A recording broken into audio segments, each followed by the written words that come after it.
Bom, como foi visto em aulas anteriores que eu comentei, que o cardápio é a principal ferramenta para um planejamento e administração de uma unidade de alimentação e nutrição.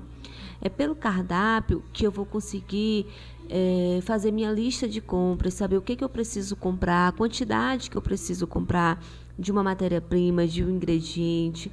É ele que vai me dar uma noção das habilidades que os meus funcionários precisam ter para poder produzir aquelas receitas que estão lá naquele cardápio. É o cardápio que vai me dizer quais os equipamentos que eu preciso comprar, né? E é o cardápio que vai me auxiliar também a distribuir as tarefas do dia. O que meu funcionário precisa fazer baseado naquele cardápio do dia, no cardápio da semana, né? Então, como eu falei no primeiro slide, o cardápio ele me possibilita saber a quantidade que eu preciso de recursos humanos, de funcionários e de materiais, né, de ingredientes, matéria-prima. Pelo cardápio eu consigo controlar o meu custo, porque eu sei o que eu vou comprar, a quantidade que eu vou comprar, para que eu não compre de menos, não falte, preciso comprar em cima da hora e acabo comprando produtos mais caros, por exemplo, e também para eu não comprar demais, ficar produto estocado, guardado por dias, sem eu utilizar, que isso também não é interessante para o estabelecimento. Ele me auxilia no meu planejamento de compras, principalmente na periodicidade, né? De quanto em quanto tempo eu vou comprar um determinado ingrediente, uma determinada matéria-prima. Ele me auxilia na fixação dos níveis de estoque. Foi o que eu acabei de explicar para vocês, para não ficar material guardado por muito tempo.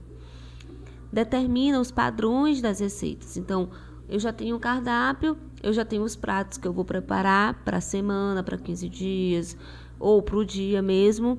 E aí, conhecendo aqueles pratos, eu vou fazer a ficha técnica, o receituário padrão. A lista de ingredientes, a quantidade de cada ingrediente, a porção, o rendimento, para que todos os funcionários façam aquele prato sempre da mesma forma, para que não haja desperdício e para que o sabor também fique sempre igual. E me auxilia também a fazer pesquisa e análise das preferências alimentares e grau de satisfação dos clientes. E isso é importante porque às vezes a gente coloca uma preparação no cardápio que não tem boa aceitação, às vezes até por conta do hábito alimentar, tá? Daquela população, daquela comunidade, daqueles funcionários. E aí é interessante para a gente avaliar, porque se eu estou vendo que não está tendo boa aceitação, eu preciso retirar ou fazer a troca daquele prato, porque senão vai ficar me gerando muito resto, ou seja, vai ser alimento que eu vou fazer, vai para o prato do cliente, ele não vai consumir porque ele não gostou, não é do hábito dele e ele vai descartar. Então isso para a empresa não é interessante, porque acaba que eu estou produzindo algo que as pessoas não estão tendo boa aceitabilidade, e isso vai impactar também no meu custo. Então fica mais interessante eu tirar ou substituir por algo que vai ter uma aceitação bem melhor. O cardápio, ele oportuniza a gente conhecer a clientela, os hábitos alimentares, ser criativo, né? Então, quando a gente faz um cardápio, a gente precisa ter criatividade para utilizar o mesmo alimento, a mesma matéria-prima, porém de formas diferentes. Aí a gente utiliza cortes diferentes, temperos diferentes, molhos diferentes, técnicas diferentes de preparo.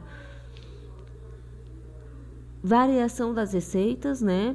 Escolher fornecedores confiáveis. Então, quando eu trabalho numa unidade de alimentação e nutrição, eu prezo pela qualidade, pela higiene do meu local. Então, o meu fornecedor de qualquer matéria-prima, de qualquer alimento, também precisa ter esses cuidados.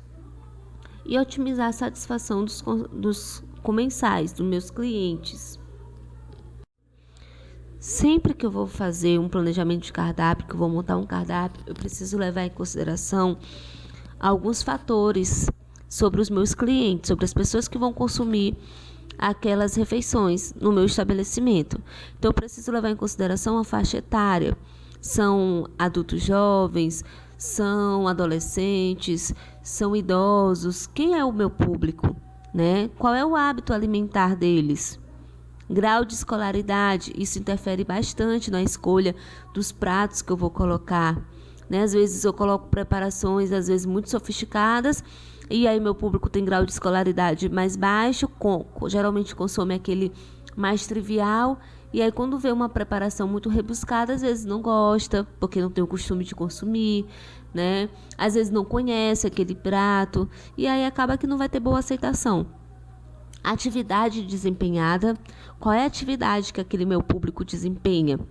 Né? São atividades mais administrativas, são atividades mais braçais, tem um gasto energético menor, ou tem um gasto energético maior, passa o dia no sol quente, caminha muito ou fica mais sentado. Isso eu preciso levar em consideração, porque vai influenciar tanto no tipo de preparação que eu vou colocar, quanto no meu per capita, na quantidade, a porção de cada alimento que ele vai consumir. Então, quem tem um gasto energético maior, com atividades mais intensas, no sol quente, mais braçal, provavelmente vai consumir mais do que quem tem atividades administrativas, por exemplo. E o sexo também influencia tanto na escolha do alimento, quanto também no per capita, na quantidade da porção de cada alimento. Então, o cardápio é uma sequência de pratos a serem servidos em uma refeição, ou todas as refeições de um dia, ou por um período determinado, né? Então, o cardápio ele pode ser um cardápio só de almoço, só de jantar, pode ser um cardápio onde eu vou ter um cardápio que vai contemplar café da manhã, almoço e jantar, né? E é uma sequência de pratos. Ferramentas que iniciam o processo produtivo e serve como um instrumento gerencial para a administração da UAN. Então, foi o que eu falei lá no comecinho dos slides, né? Que ele é a ferramenta base para que eu comece e inicie qualquer administração, qualquer planejamento, qualquer execução dentro da minha UAN, né? Então, é ele que vai me permitir saber a quantidade de recursos humanos, que eu preciso, o que meus recursos humanos, o que meus funcionários eles precisam saber para poder fazer aquele prato. É ele que vai me dizer quais são os equipamentos que eu preciso comprar, a quantidade de equipamentos, quais são os ingredientes, as matérias-primas, a quantidade de cada ingrediente que eu preciso comprar. Ele vai me auxiliar a distribuir as tarefas. Então, tudo isso eu já comentei para vocês lá no primeiro slide. Então, é a tradução culinária das preparações e da forma de apresentação das refeições, e aí eu também tenho que levar em consideração as características organolépticas, né? Então, quando eu monto um cardápio, eu preciso ter combinação de gosto, de sabores, combinação de temperos, combinações de cores. Eu não posso fazer um cardápio onde no almoço tudo que eu escolhi é na cor branco. Cadê o colorido? Provavelmente esse cardápio não vai chamar a atenção do meu cliente, né? Se as saladas são em tons brancos, os carboidratos são em tons brancos, a proteína é em tons brancos, a leguminosa que eu escolhi é um feijão branco. Então, acaba que vai ficar muito monótono e aquilo ali não vai chamar a atenção do meu cliente. Então, também tenho que levar em consideração a harmonia, né? A harmonia de cores, de sabores, para que eu tenha uma boa aceitação do meu cardápio. Comercialmente, também representa um instrumento de venda. Então, o cardápio ele também auxilia para vender, né? Por isso que muitas vezes, quando a gente faz um cardápio, a gente coloca foto do prato do lado, porque isso ajuda o cliente a visualizar o que realmente vai ser no dia, como é que é aquele prato. E através do planejamento do cardápio, pode-se prever antecipadamente o seu custo. Por isso que, geralmente, o planejamento do cardápio, eu não faço... o cardápio do mês de maio eu fiz no primeiro dia de maio. Não, eu fiz um mês antes, porque eu já previ todos os custos, eu já entrei em contato com o fornecedor, já foi aprovado aquele cardápio para saber se o custo realmente vai dar. Então, o planejamento, como a gente diz, o planejamento é para eu anteceder as etapas, para eu poder me programar, principalmente financeiramente. Então, o cardápio de maio não é feito em maio. Ele já está sendo feito e aprovado um mês antes, em abril, no caso.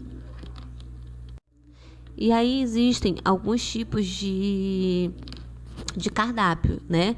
O que nós vamos trabalhar mais são os cardápios institucionais, né? E que muitas das vezes é na modalidade de self-service, o funcionário que se serve. Por que cardápio institucional? Então, a gente já viu que as unidades de alimentação e nutrição, elas são basicamente classificadas em UANs institucionais e UANs comerciais.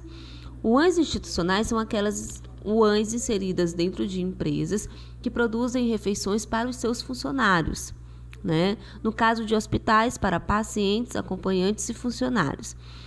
E as UANs comerciais são os restaurantes, as lanchonetes, que não têm público definido e que o intuito do cardápio não é atender as necessidades nutricionais do cliente, né?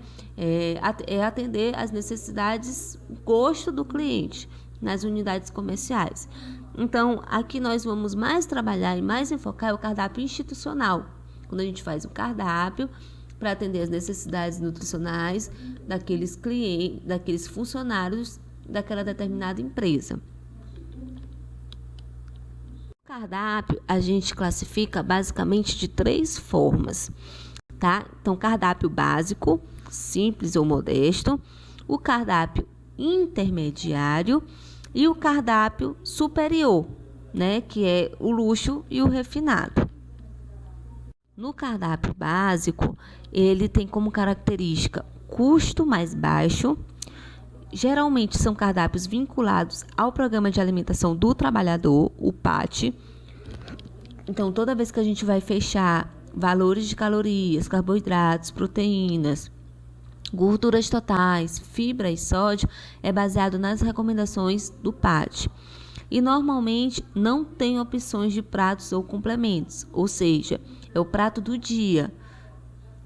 É frango assado, é cozidão. Então não existe outra opção de proteína. Nos cardápios intermediários e superiores, geralmente eu tenho uma variedade maior de saladas, de carboidratos, de saladas, guarnições, acompanhamentos, proteínas. Então, enquanto no básico eu só tenho uma opção, um tipo de arroz, por exemplo, um tipo de salada, um tipo de proteína. Quando são cardápios intermediários e superior, eu tenho geralmente 2 opções de proteína. Então, eu posso ter a carne vermelha e a carne branca, um frango assado e uma carne cozida, por exemplo. E aí o cliente ele pode optar por um ou por outro. Então, geralmente tem maior variedade, preparações mais elaboradas, principalmente quando é o superior. Tem muitas opções de pratos, principalmente quando é o superior, e ofertas de diversos complementos. Considerar na escolha das preparações. Então, quando eu vou escolher o que eu vou colocar no meu cardápio, eu preciso levar em considerações algumas características. Então, eu preciso saber qual é o número de refeições que eu vou servir. É 500 refeições? São 1.000 refeições? São 5.000 refeições? Eu preciso saber a quantidade e a qualificação da minha mão de obra e o tempo de preparo. Porque às vezes a gente coloca preparações muito elaboradas, o meu estabelecimento produz muitas refeições, então às vezes eu coloco preparações muito elaboradas, eu produzo 5.000 refeições por dia e a minha mão de obra não é suficiente, o quantitativo. Então provavelmente vai ter atraso na hora da distribuição da minha refeição. Então eu tenho que saber o tempo que eu tenho para preparar. Eu tenho 5 horas de relógio para preparar a minha refeição, para 11h30 ela está pronta e ser distribuída. Então, eu tenho que levar em consideração esse tempo. Em 5 horas eu tenho que produzir. Então essa preparação que eu coloquei, será que eu vou conseguir preparar em 5 horas, sendo que eu tenho que preparar para 5.000 pessoas? Então, isso a gente tem que levar em consideração quando a gente vai escolher os pratos, né? Equipamentos e utensílios disponíveis. Quais são os equipamentos e utensílios que eu tenho ou que eu vou precisar para desenvolver essas preparações? Adequação ao orçamento previsto. Às vezes a gente faz lá os pratos, escolhe os pratos que a gente quer, as preparações. Quando a gente vê, às vezes são pratos muito elaborados, que levam muitos ingredientes, às vezes ingredientes com custo mais elevado. Quando a gente vai fazer o orçamento, o custo está elevadíssimo. Aí a gente precisa reduzir esse custo, dependendo, claro, de cada estabelecimento, do custo, da parte financeira de cada estabelecimento que a gente vai trabalhar. Eu tenho que levar em consideração clima e estação do ano, por exemplo. Em climas mais frios, geralmente a gente quer preparações mais quentes, né? Caldos, por exemplo. Em dias mais quentes, a gente quer alimentos mais frios. Então, tenho que levar em consideração isso na hora de colocar o meu cardápio. Produtos da época, e aí sim é importantíssimo, porque esses produtos fazem com que a gente tenha acesso de forma mais fácil a esses produtos que estão na época e o custo geralmente fica mais baixo. E geralmente o período, produtos da época, da sazonalidade, também geralmente são produtos que atendem os hábitos alimentares daquela região, né? Então, o cardápio, a produção de refeições, né, o cardápio ele tem como objetivo manter a saúde dos clientes. Né? Então, toda vez que eu vou escolher as preparações do meu cardápio, eu tenho que levar em consideração a promoção de saúde, né? Então, levar em consideração a saúde dos clientes. Então, não posso encher meu cardápio só de carboidrato e não botar quase nada de salada ou de fruta. Não posso encher de fritura. Tem que ter uma harmonia, um equilíbrio. Então, equilibrar os nutrientes de acordo com os hábitos alimentares da clientela. Tem que ser segura, então não pode ter contaminação, tem que tomar cuidado com a higienização do manipulador, dos alimentos, do ambiente. Então, tem que ser segura. O que eu estou servindo para o meu cliente tem que ser seguro do ponto de vista higiênico-sanitário e ajustada à disponibilidade financeira da empresa. Algumas empresas, elas trabalham vinculadas ao programa de alimentação do trabalhador. Então, elas precisam montar o seu cardápio baseado nas recomendações do PAD. Então, segundo o PAD, se a gente vai fazer um cardápio de jejum, ou seja, café da manhã e lanche, seja lanche da manhã ou lanche da tarde, cada refeição dessa precisa ter de 300 a 400 calorias. Então, se eu vou fazer um cardápio só de café da manhã, tem que ter de 300 a 400 calorias. Se eu vou fazer um cardápio de lanche da tarde, tem que ter de 300 a 400 calorias, certo? E aí, essas 300 a 400 calorias equivale a de 15 a 20% do VET total. Então, o VET de referência pelo PAD é 2.000 calorias. Então, baseados em 2.000 calorias, cada lanche e o café da manhã precisa ter de 300 a 400 calorias. Então, 300 a 400 calorias, digamos que 400 calorias seja o valor total do cardápio do café da manhã. 60% desse valor total de calorias tem que ser de carboidrato. 15% desse valor total tem que ser de proteína. 25% do valor total tem que ser de lipídio, gorduras totais, certo? E menos que 10% tem que ser de gorduras saturadas. Esse cardápio precisa ter de 4 a 5 gramas de fibra e de 360 a 480 miligramas de sódio, certo? Para almoço, jantar e ceia, que são consideradas grandes refeições, eu trabalho com uma média de 600 a 800 calorias. Então, esse valor de 600 a 800 calorias equivale de 30 a 40% do VET total, que seria 2.000 calorias. Então, digamos que eu montei o cardápio do almoço, esse cardápio deu 800 calorias.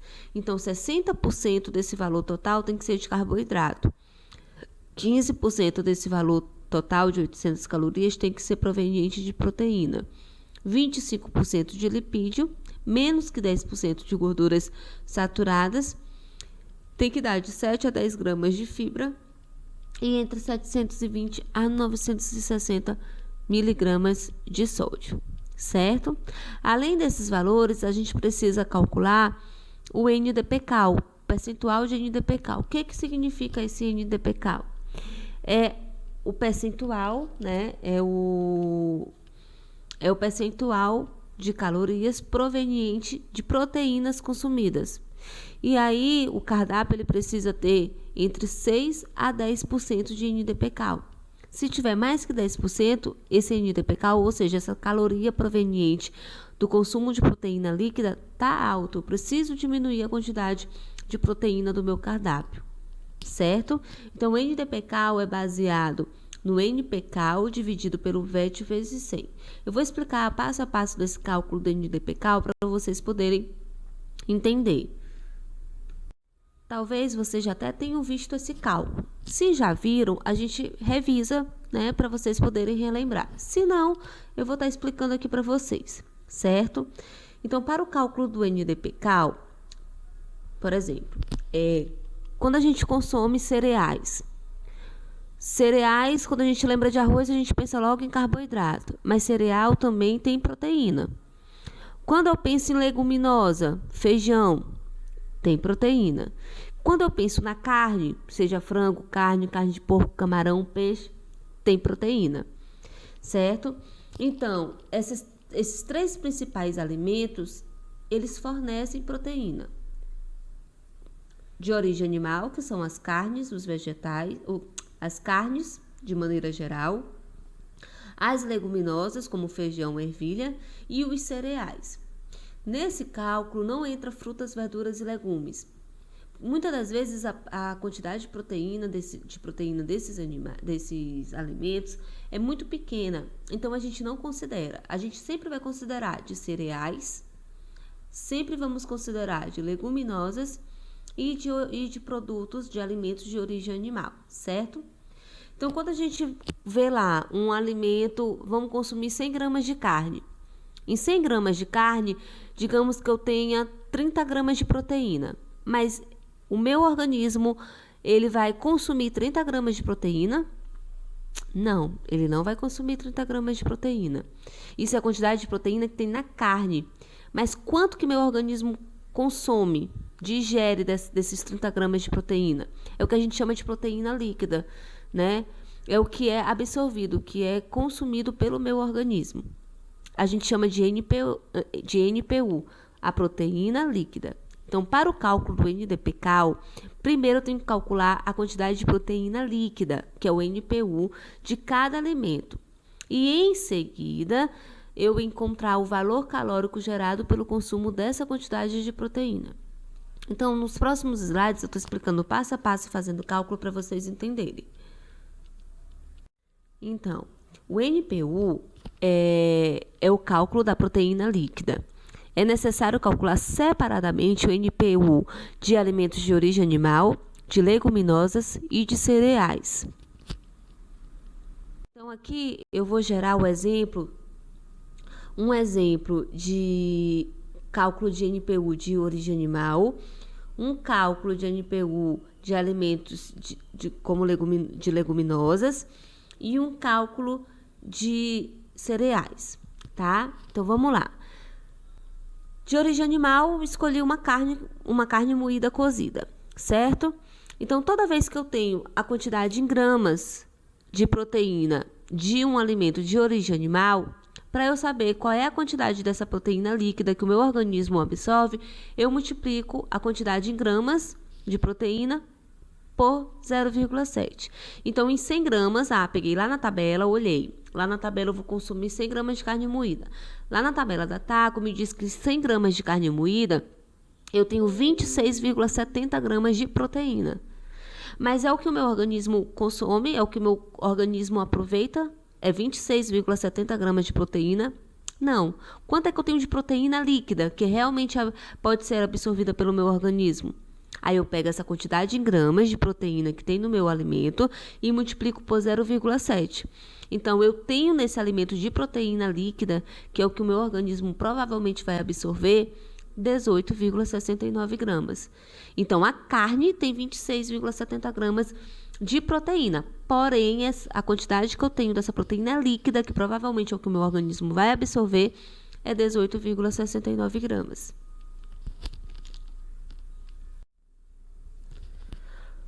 Bom, leguminosas. Tudo que for leguminosas, eu vou pegar o valor em grama e multiplicar por 0,6. Então, em 100 gramas de feijão carioca cozido, possui 4,80 gramas de proteína. Mas, qual é a quantidade que realmente o meu organismo provavelmente vai aproveitar? Então, 4,80 vezes 0,6 dá 2,88. Então, 2,88 é o que eu tenho de proteína líquida, que provavelmente meu organismo vai absorver. E para os cereais, a mesma coisa. A gente pega a quantidade de proteína que tem no cereal, multiplica por 0,5 para achar a quantidade de proteína líquida, que provavelmente é o que o nosso organismo vai aproveitar. Então, digamos que em 200 gramas de arroz branco cozido, ele tem 5,04 gramas de proteína. Mas qual é a quantidade de proteína líquida que realmente o corpo provavelmente vai aproveitar? Então, eu pego 5,04 vezes 0,5, multiplico por 2,50, ou 5,04 gramas vezes 0,5, que vai dar 2,52 gramas de proteína líquida. Após eu ter calculado o NPU, então o NPU é para eu achar a quantidade de proteína líquida. Agora eu tenho que achar a quantidade de calorias que essas proteínas líquidas geram para o nosso organismo. Então eu somo a quantidade de NPU que eu acabei de achar. Então eu vou pegar a quantidade de NPU do arroz, a quantidade de NPU do feijão e a quantidade de NPU da carne, vou somar. E vou multiplicar por 4, porque cada grama de proteína me gera 4 calorias. Então, eu vou pegar esse valor, esse somatório, e vou multiplicar por 4 para saber quanto que essa quantidade de proteína líquida vai me gerar de calorias. Então, somando o valor de NPU da carne, de feijão e do arroz, eu tenho 18,69, que é o NPU da carne, mais 2,88, que é o NPU do feijão, mais 2,58 gramas, que é o NPU do arroz. Somando, eu tenho um somatório de 24,15 gramas de proteínas líquidas provenientes da carne, do feijão e do arroz. Vou multiplicar essa quantidade de proteína líquida por 4. Então, essa quantidade de proteína líquida, 24,15 gramas de proteína líquida, gera para mim, na hora que eu for consumir, 96,6 quilocalorias. Bom, então já calculamos o NPU, que é a quantidade de proteína líquida de cada alimento, no caso, alimentos de origem animal, cereais e leguminosas. Já calculamos o NPCal, que é a quantidade de calorias geradas por essa proteína líquida. E agora a gente vai calcular o NDPCal, percentual. Então, vamos calcular o percentual das calorias totais da dieta que será fornecido sob forma de proteína total utilizada. Para o cálculo do NDPCal, eu pego o NPCal, divido pelo VET, multiplico por 100. Então, o VET, ele é o total da energia fornecida pela refeição ou pelo cardápio. Então, se você fez um cardápio para o dia inteiro, incluindo cardápio de café da manhã, lanche da manhã, almoço, lanche da tarde, jantar e ceia, esse VET vai ser o valor calórico desse cardápio como um todo. Agora, se você está calculando o NDPCal só do almoço, o VET vai ser a quantidade de calorias só do almoço, só do que você colocou para o almoço, certo? Então, por exemplo, a gente vai utilizar os exemplos anteriores que eu utilizei da carne, do feijão e do arroz. Então, eu utilizei carne, feijão e arroz no almoço. Juntando com a salada, com a fruta, com o suco desse almoço, esse almoço está me dando 650 calorias como um total. Então, pegando o exemplo anterior, o NPCal deu 96,6. A quantidade de calorias totais dessa minha refeição, que foi o almoço, foi 650 calorias. Vezes 100, eu tenho um NDPCal de 14,8%. Está elevado, porque a gente viu lá no comecinho do slide que o correto é entre 6% a 10%. Então, dessa forma, eu calculo o NDPCal do cardápio. É obrigatório calcular? Sim, é obrigatório calcular, porque proteína, ela tem que ter um limite dentro do meu cardápio, porque o excesso de proteína pode trazer alguns danos para o organismo do indivíduo. Então, por isso que eu tenho que controlar a quantidade de proteína e a quantidade de calorias proveniente dessa proteína. Nesse caso, eu vou precisar diminuir essa quantidade de proteína que eu estou ofertando no meu almoço, ok? Entendido? Eu vou deixar essa aula por aqui, porque acredito que ela já esteja um pouquinho extensa por conta desses cálculos. E vou deixar a outra parte do cardápio para outra aula, tá certo? Vou quebrar essa aula no meio para ela não ficar tão extensa para vocês. E vou colocar os 2 últimos slides, são atividades, são 2 atividades que vocês vão calcular o NDPcal desse cardápio que eu estou dando, ok? E aí eu vou deixar os próximos slides com as 2 atividades.